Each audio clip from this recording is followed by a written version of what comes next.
好，各位同学，接下来我们看一下 TPO8 中的这篇关于火星上的流水这样一个话题的文章。本篇文章呢话题难度属于中等，那么各位同学呢可以利用这篇文章去训练一下抓每段主旨的能力。首先我们说一下相关的重点词汇 ：resemblance 名词，类似性、相似性；catastrophic 形容词，灾难性的；adorn 动词，占据；terrace 名词，阶梯状的地貌；proponent 名词，支持者；而 detractor 呢，可以认为是反义词，它叫做持反对意见的人，或者是贬损者、贬低的人贬低对方的人。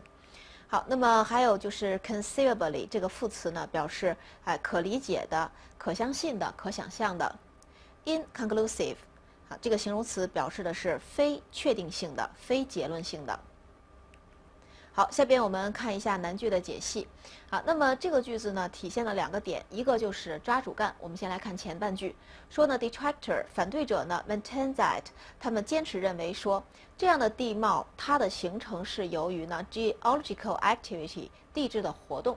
那么我们接下来看一下这个逗号之后的内容呢，它属于分词定语，就是在修饰地质活动所以我们呢并不认为它很重要，快速一扫过掉。说这种地质活动呢，它是和地质的力有关，而这种力呢，它压低了火星的北半球，使它远低于呢南半球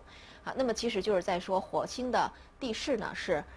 这种叫做北低南高。那么接下来这个句子后半句还体现了一个抓逻辑的这样一个重点，因为我们看到的是 in which case they have nothing with the error to do with Martin water 这样一个比较。他说呢，这种情况下